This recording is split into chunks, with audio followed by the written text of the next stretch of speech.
Around the world, 9 million criminals behind bars. Armed robbers, rapists and murderers. Most surrender to incarceration, but some fight back and escape. Tonight, a desperate prisoner pulls off a Houdini-style vanishing act. He was the cornered rat, the man who had to get away come what may. In Britain, a mass breakout from maximum security spills out into the streets. They'd got maps, guns, everything you really needed to escape. And in America, a murderous gang bust out of prison, leaving chaos in their wake. The manhunt for the Texas 7 was the largest I saw in my 23 years in the FBI. This program contains reconstructions. The prison breaks are real.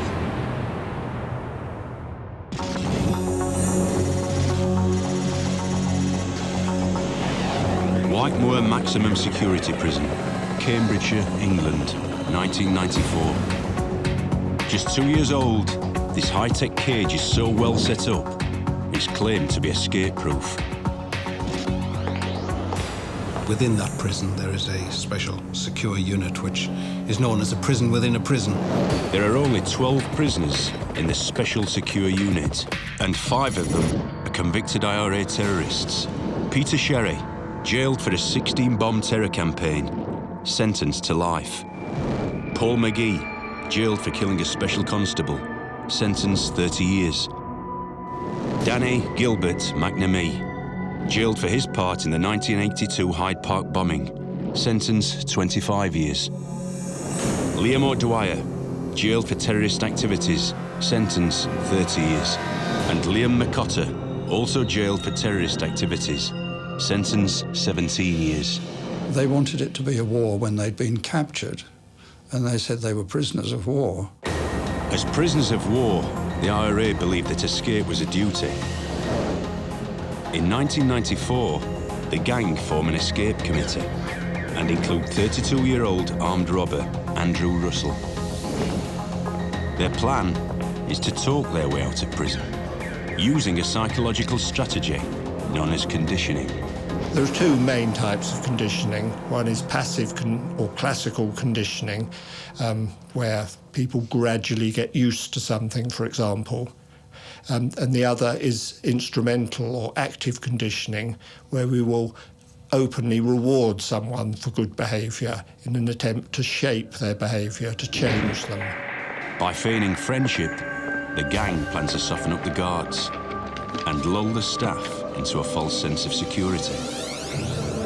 They created for themselves a sort of regime where they had a relationship with the prison staff that was quite casual. I think some things were overlooked. They played games, they played snooker or pool or something with the prison officers. You know, it was that type of regime. It was very relaxed.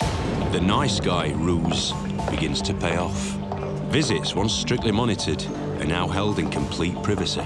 Items brought in by visitors are no longer x-rayed. These guys had accumulated as much property that they got in their cells that I've got in my house. Their stash was so huge, they asked guards for spare cells as extra security lockers. Amazingly, their captors agree. The inmates seem to get on with what they want to get on with. The members of staff basically acting as lackeys for the inmates. But concealed among the paraphernalia is smuggled in contraband, torches, pepper spray and handguns. A complete escape kit.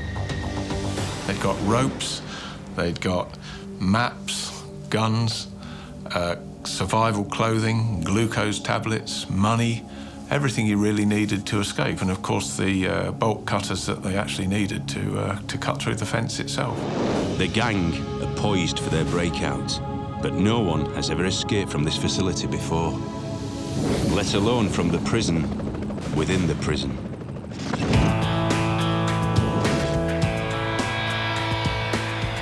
Australia, 2006.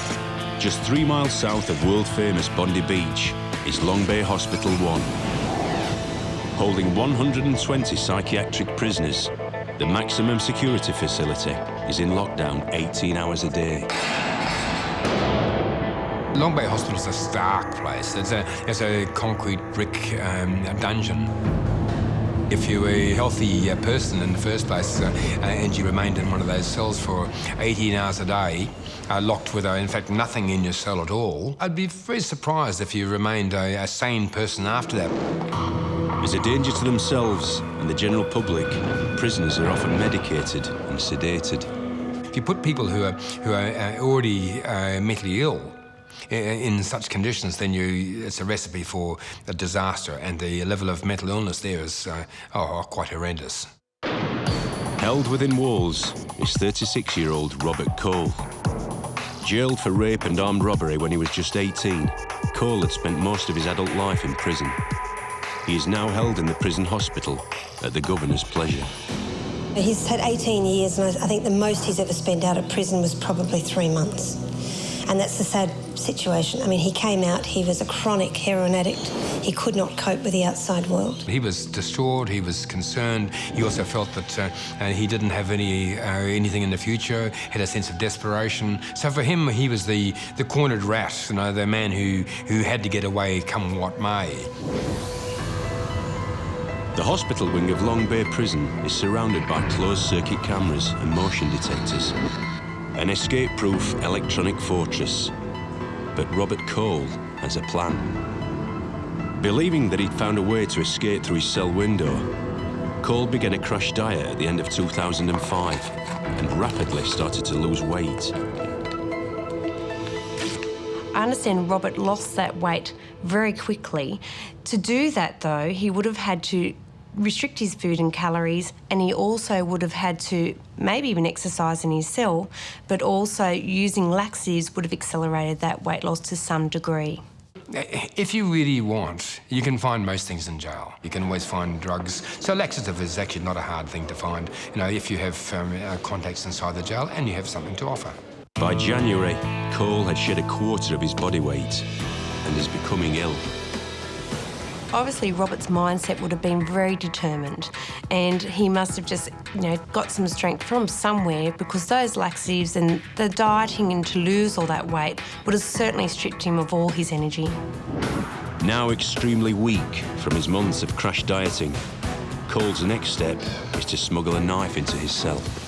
How did he get to 20 kilos less and no one picked up on that? That shows you how much he was being supervised.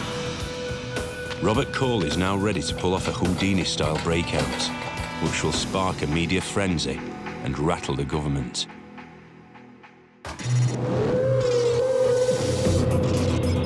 Karnes County, Kennedy, Texas, 2000. The John B. Connolly Maximum Security Prison.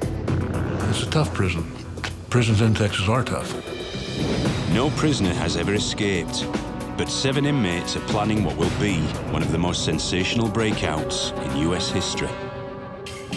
The ringleader is 30-year-old George Rivas, a ruthless armed robber and kidnapper, serving 18 life sentences, totaling 99 years. Rivas had a long criminal history, and his crimes, as I realized as I studied him, were generally characterized by meticulous planning. Rivas has had enough of prison. He figures he's got little to lose by breaking out. There's a saying in the prison. It goes, I'm sick and tired of being sick and tired. I got to that point. I didn't want to die an old man in prison. But Rivas' escape plan requires assistance. He picks 6 of society's lowest dregs to help break him out. Patrick Murphy, serving 50 years for rape. Joseph Garcia, 50 years for murder. Child abuser Randy Halprin, 30 years for beating a baby so severely he broke its arms, legs and skull. Larry Harper, 50 years for raping 3 women in 6 months. Michael Rodriguez, doing life for murdering his wife. And Donald Newberry, 99 years for multiple armed robberies. The amount of time that everybody faced made them commit the act to get out of prison. A ruthless gang of criminals, both dangerous and determined. They came to be known as the Texas 7. Take away hope from men, you give them an initiative, and They are practically unstoppable. Rivas figures the best way to escape is through the maintenance workshop.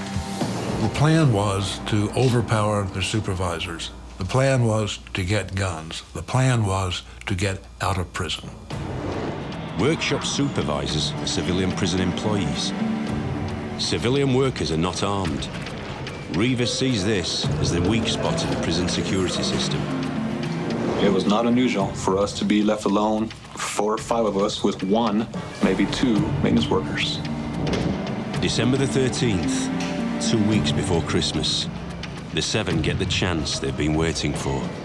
They executed the plan during the noon hour and during the time that there was a Christmas party going on, so security was a little bit down at that time. Normally, inmates are locked up at lunchtimes, but today they asked to stay and wax the floor.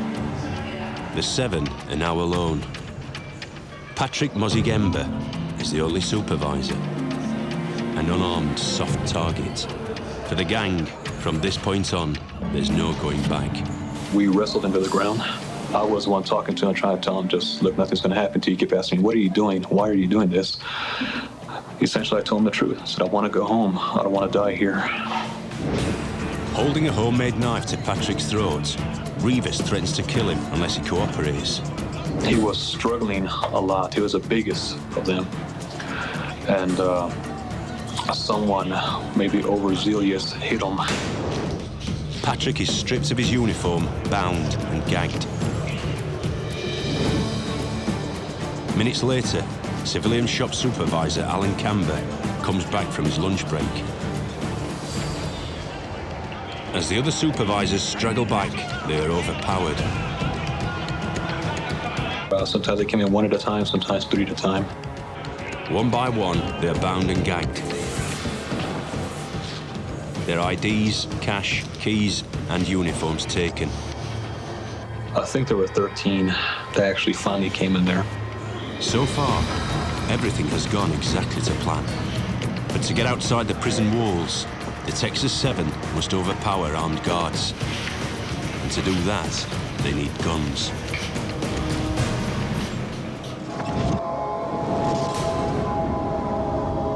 Cambridgeshire, England, 1994. In the Special Secure Unit of Whitemore Prison, 5 convicted IRA terrorists and violent gangster Andrew Russell have spent weeks planning an escape. After cleverly conning their guards, the gang have smuggled in most of their escape kit, including a pistol. The next obstacle is a 7-metre-high outer wall. Persuading the guards they need privacy in their recreation room, the gang set about making a rope ladder using smuggled items, broken furniture and bedding. This went on for a period of time, making up all these different items to get ready for this escape. To hoist the ladder onto the wall, they come up with a cunning solution. Distracting their guards, the gang steal 2 volleyball posts from the exercise yard. They managed to persuade the guards that they didn't like to be spied on, so they were allowed to put net curtains up at the window, so effectively nobody on guard outside could look in. The poles are snuck into the hobby room. They got modified so that they could be connected together, and the 2 poles together were long enough to actually take the rope ladder up to the top of the wall. The escape's almost ready, but there's one last obstacle. The gang realise they will need to disable the camera facing the fence. So once again, they lull their guards into a false sense of security. They worked on prison officers until they got an agreement that that camera wouldn't be following them around and would actually be facing in a different direction. But just when the gang's meticulous plan is ready, a sudden change to prison routine threatens months of careful work. A prisoner had been moved in there that day that they didn't know was coming, but when he arrived, they knew that he didn't like the IRA, and he most likely would see their paraphernalia that they had prepared to go. By 8 p.m, the Whitemore 6 are in their hobby room, preparing for the breakout. The guards are in another room playing board games. Totally unaware, their charges are planning to disappear from under their noses. We know that the prison officers in the Special Secure Unit control area didn't know anything was happening. They were totally oblivious. Under cover of darkness, the gang breached the first fence surrounding their special unit. Once through, they encounter the second fence. As soon as they start cutting that fence, because it's got an alarm on it, that alarm sounded in the control room. All stations, escape in progress. Secure unit. All stations, escape in progress. The cameras automatically turned onto that area. As the security cameras now focus on the breakout, the incredulous guards can only watch as the Whitemore 6 hoist their makeshift ladder onto the 7-metre outer wall. One of the prisoners had a gun, and he was on the top of the fence. And as the first officer, John Kettleworth, made an approach towards them, a gun was fired at him. He was hit in the chest, in the abdomen, and knocked to the ground. Having shot an unarmed guard, the gang are now desperate to get off the wall. As the alarms sound, Whitemore Prison is now on high alert. As perimeter guards and their dogs attempt to stop the escape, they're forced to keep their distance. They couldn't get too close because they were being threatened by one of the prisoners actually pointing a gun in their direction. And they knew he'd already fired it once, so they were very brave to even stay in the area because we don't have armed prison officers in our prisons here in England. Incredibly, all 6 escapees are now outside the prison and literally on the run. The unarmed prison officers are powerless to stop them. Faced with a prisoner with a gun that's already shot one of their colleagues, it's quite understandable that they would keep their distance. What the escapees did was they used some pepper spray that they got, threw that towards the dogs so that the dogs couldn't come after them. As the gang escape into the night, 6 armed and dangerous criminals are loose in the sleepy village of Westra. Sydney, Australia, 2006. Inside the hospital wing of Long Bay Prison, Robert Cole, on a self-enforced crash diet, has rapidly lost a quarter of his body weight. I believe Robert Cole must have been feeling horrible. Overuse of laxatives will make you feel nauseous, tired, dehydrated, bloating and terrible flatulence, so he would have been feeling quite horrible. Undeterred by his constant nausea, Cole has smuggled a knife into his cell and removed the glass from his window. Silently, he begins to carve away the brickwork beside the bars.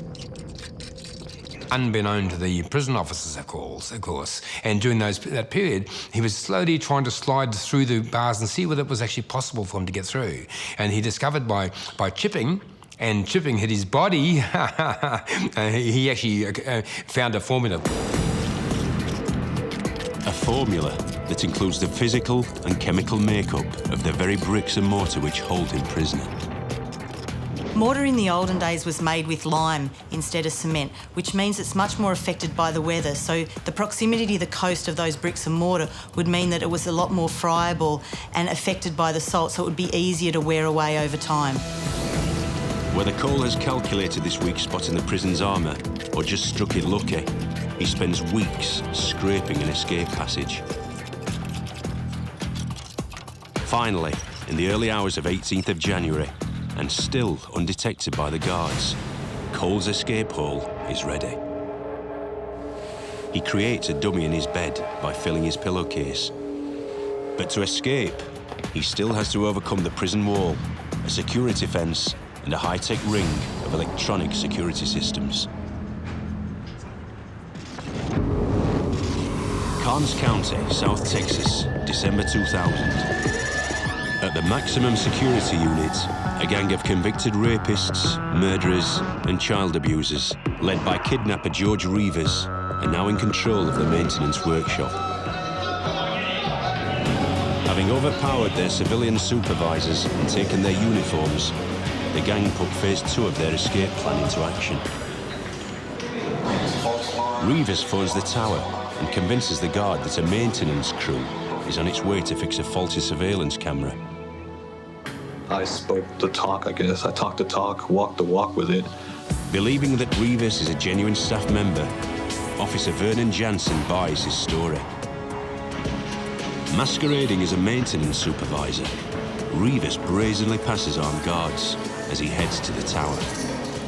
I kept on walking, saying I was going to the tower to go take measurements for the monitor. I walk up there. I had never seen that officer before. He was an older man. And I looked around, and there's a holster with a revolver sitting on a table. I said, "Is that loaded?" He said, "Yes, it is." And I got the holster with the revolver, and I told him, "Listen, I don't want you to get hurt. Just cooperate, and everything's gonna be all right." At gunpoint, Rivas forces the guard to have the gates opened as the rest of the gang casually climb into a prison maintenance vehicle. We have 4 hiding underneath. 3 of us are up front. Just drive right out. Incredibly, Rivas and the gang drive slowly out through the front gates past the unsuspecting guards. 7 armed and desperate felons are now loose on the streets of Texas. Do not approach these people. Contact law enforcement, whether it's us or any of the other agencies. Let us do what we need to do on this and get these people into custody. One step ahead of the massive manhunt, the gang drive to a nearby shopping centre, swap vehicles, and vanish off the police radar. It was a very well-executed plan. They had the cars outside. They knew exactly where they're going to go, the cars they were going to steal. It worked. Choosing to stick together, the Texas 7 drive 60 miles to San Antonio, hide out for 2 days, and then head for Houston. We were all ecstatic, honestly. We knew there was a serious manhunt, but every day was precious to us. The freedom of walking to the corner store and buying a soda, a newspaper, and the clerk saying, "Good morning, how are you?" It was absolutely beautiful. To afford their new lifestyle, the gang revert to their old ways. I had planned for us to rob, to get money, buy clothes, food, shelter, a vehicle, and purchase some IDs. First, they steal $10,000 from an auto supply store. Next, to stay one step ahead of the law, they rob an electronics store for police scanners and walkie-talkies. When we learned that they had police scanners, it affected the way that we communicated amongst ourselves, because we did not want to give out any information on those police scanners, on those police frequencies that would aid and abet the escapees. Continuing their trail of chaos, the gang called up a sporting goods store on Christmas Eve. The gentleman gathered us up to the front of the store. George Rivas pulled his revolver, said, "This is a holdup. This is not a joke." As the gang escapes with $70,000, stolen guns and ammunition, they are confronted by Officer Aubrey Hawkins. I fired 1 round first at his right shoulder. Now I cursed. I screamed at him and cursed for him to raise his hands.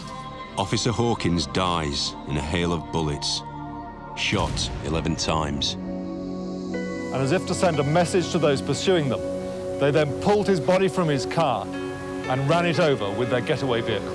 The really sad part to me is he answered that call while having Christmas Eve dinner with his wife and 9-year-old son. When Hawkins was killed, our greatest fears were recognized, that somebody had been killed. Unfortunately, it was a police officer. Whether I fired the lethal round that did kill Mr. Hawkins or not, I did initiate it.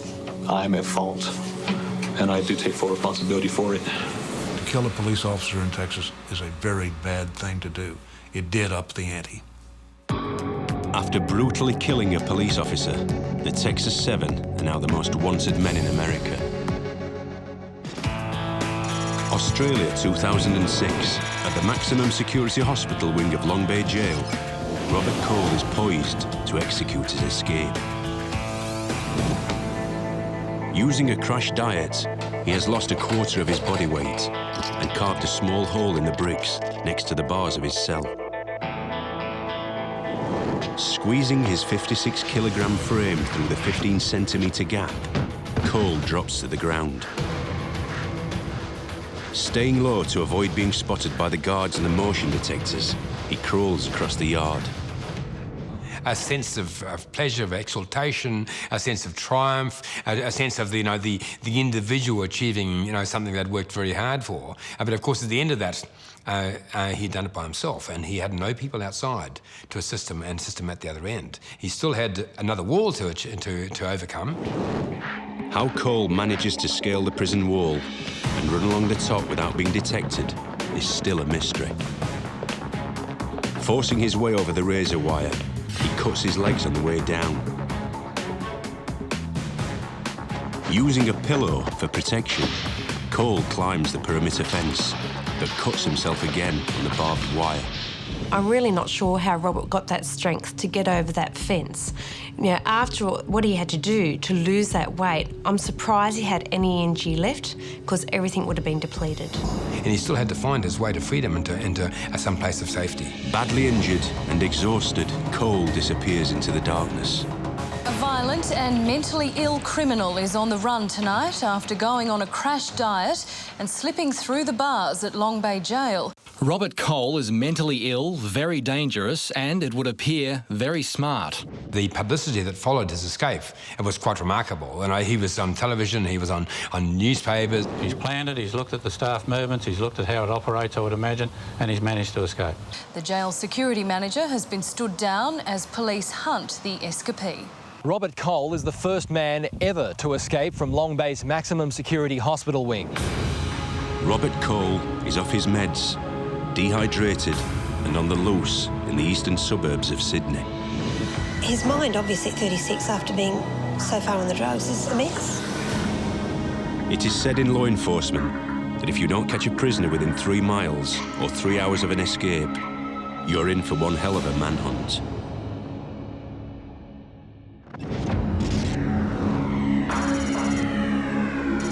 At Whitemoor Prison in England, 6 dangerous prisoners have escaped from the Special Secure Unit by scaling the wall using a homemade rope ladder. I would think the whole escape took about 10 to 15 minutes before they're running along the outside wall. Having already shot a guard, the gang flee. Amazingly, their every move is captured on prison security cameras. Prison officers in the UK are not armed. Faced with a prisoner with a gun that's already shot one of their colleagues, it's quite understandable that they would keep their distance. And all they can do now is actually follow them at a slow pace. And you can see from the video that the dogs are even confused as to who's the enemy, The chasing guards tackle Paul McGee as the remaining escapees run for cover. Their plan was to obviously get away from the lights of the prison, get out into the open countryside, and where they were heading was towards an old disused railway line. Right, firearm was used, prison officer's been shot. As the manhunt swings into action, a police helicopter is called in to hunt down the gang.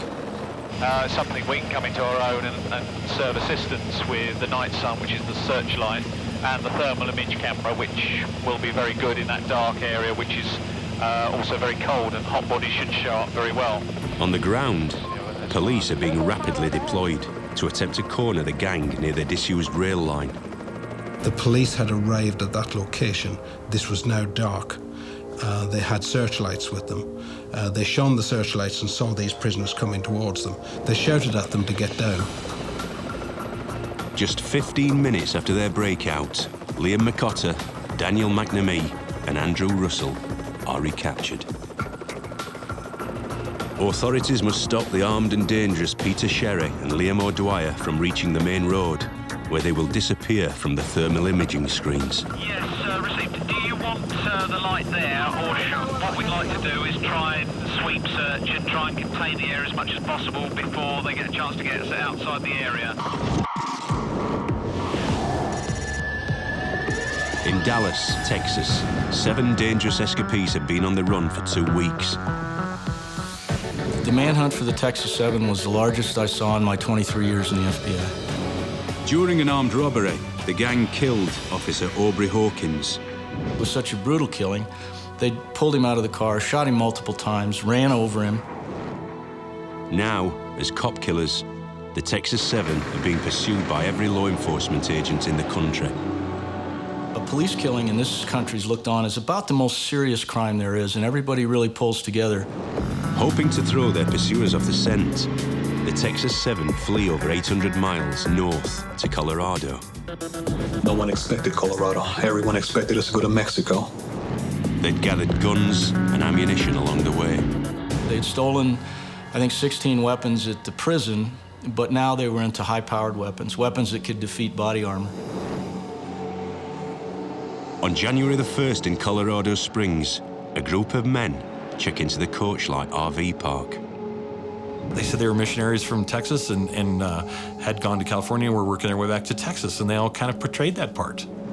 The men appear to be living totally normal lives. They arouse no suspicions.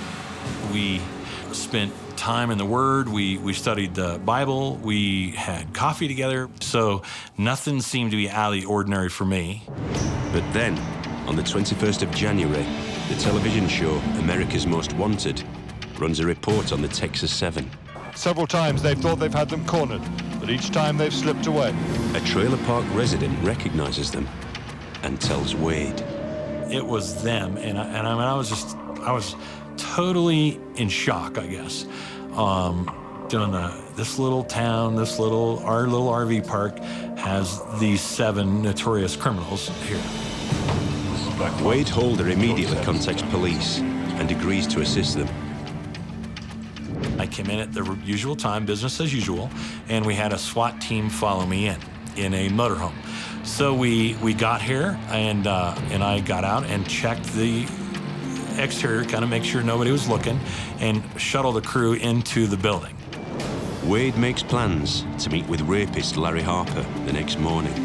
So the plan was set. 10 o'clock, he would come down, have coffee. They would pull him out and then find out where everybody was and proceed from there. The FBI set up a command post. SWAT teams arrive in the area. As the Texas 7 have police scanners, all radio traffic about the operation is banned. My first thought was, once we get these guys located, put a perimeter in, don't let them go anywhere. By the next morning, the trap is set. With FBI, County Sheriff's Department, and SWAT teams in position and ready to strike. Larry Harper is meant to meet Wade at 10 a.m. But 45 minutes later, there's still no sign of him. Child abuser Halprin and rapist Harper are still in the RV. A negotiator is sent in. He began calling on the bullhorn, "We know you're there, you're surrounded, and there really is no hope." Halprin surrenders, but Harper stays inside.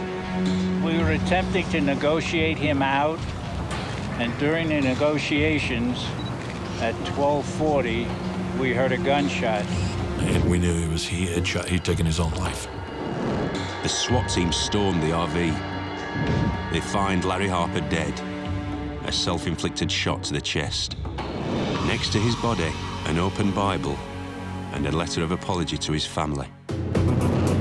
At the same time, another SWAT team surround Rivas, Garcia, and Rodriguez as they climb into their car. There was a man in front of me with a AR-15 pointing right at my chest. Car was still on, it was in gear, I had my foot on the brake. But as they pulled these subjects out, literally weapons were falling out of the vehicle. The subjects admitted that had they had an opportunity to get to their weapons, they would have shot it out.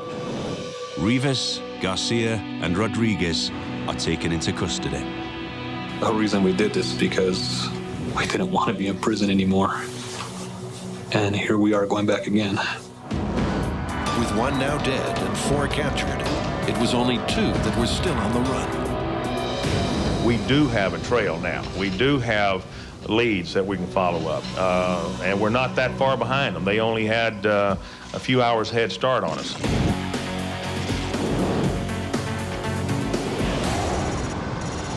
In Cambridgeshire, England, 5 IRA terrorists and a gangster have escaped from Whitemoor Prison's Special Secure Unit. Prisoners outstanding. 4 have been recaptured, but 2 members of the IRA, Peter Sherry and Liam O'Dwyer, have disappeared into the darkness. What we'd like to do is try and sweep search and try and contain the area as much as possible before they get a chance to get us outside the area. A police helicopter with heat-sensing equipment has been called in to search for the escapees. But authorities know that if O'Dwyer and Sherry hijack a car on the main road, they will vanish from the thermal imaging screens. We're going to, in fact, take the road out of March. Anything else? The escapees have been on the run for 2 hours. That's interesting. That is very interesting. Tell you what, John, which way is the wind? They're moving. The chopper's thermal unit is returning a powerful signal from 2 hotspots. If you go to this return, it's quite bright in a ditch just off the side of the green sward to the right-hand side as you're heading north, at the edge of the field, over. Yeah, we're moving across the field, at 803 to your location. I'll guide you in, hold your location. You are approximately 10 yards from on towards your left. These 2 returns are in the ditch. As the chopper coordinates from the air, police on the ground close in. Yes! Is that it? Is that them? Yeah, 9-9, there is someone there. We're shouting outbound, just go with it. Oh, lovely stuff. O'Dwyer and Sherry are captured and returned to Whitemoor Prison. Right, that'll do. If it hadn't have been for the police helicopter with the heat-seeking equipment, they may well have escaped. Oh, lovely. Lovely. An investigation has begun into how 6 prisoners, 5 of them IRA terrorists, managed to obtain firearms inside a top security prison in Cambridgeshire and use them in their escape. News of the breakout causes a public outcry, which intensifies when a prison search reveals an inmate's paint box hides enough explosives to demolish a prison cell. Security procedures in the British prison system were immediately overhauled. The whole situation in relation to X-ray equipment and security of people getting into prison, and then further security, obviously, in visits to the Special Security Unit, completely changed things. And that wasn't just at Whitemoor Prison, that was nationally. But amazingly, the Whitemoor 6 were given no extra prison time for their breakout. In fact, they never stood trial. Charges were brought against them twice, but media breaches led to both trials being suspended for fear of bias. And, in a final ironic twist, the escapees themselves sued the prison for violence against them, following their recapture, and won their case. Australia 2006. Robert Cole, a mentally ill prisoner, has chiselled his way out of Long Bay Prison Hospital and is at large in the eastern suburbs of Sydney. There's no question the impact on the community as a whole was actually enormous. He was actually on television as a major issue on the front page of newspapers. It was seen as being an audacious escape. As prison escapes go, this one was pretty ingenious. A prisoner at Long Bay Jail went on a crash diet until he was thin enough to squeeze out of his cell. He then scaled the prison walls without being spotted because the watchtowers were unstaffed. I believe that he is a threat to the public in the highest manner. As a massive manhunt swings into action, Cole's sister makes an emotional plea. I would beg him to come back. I know that he feels that he's not going to get any help where he was. I don't know what sort of drugs he's on at the moment, or lack of drugs that he's on. I don't know what he will do to try and get those drugs. I have no idea. Robert would have been very confused, dehydrated, and he would have been agitated and not a nice person to be around. After 2 days on the run, Cole has vanished, and by now could be hiding out anywhere in Australia. And no doubt the general community was concerned because he was a person who was accused of a sex an offence, who was on the loose, and I don't doubt at all many people were concerned, locked their doors and made sure that they weren't walking in the evening. It would have affected people's lifestyles.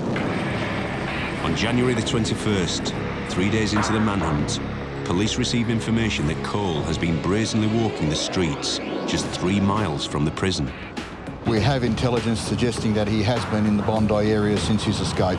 He was discovered with an almost farcical way, having painted a texture colour beard on his face and trying a disguise that was not going to work at all. Painted on pirate beard and moustache, just painted. He would have felt so depressed. He would feel as though he had nothing to live for. Robert Cole received an extra 21 months for his escape and is now incarcerated at Sydney's Silverwater prison. As a forensic prisoner, he is held at the governor's pleasure and has no release date.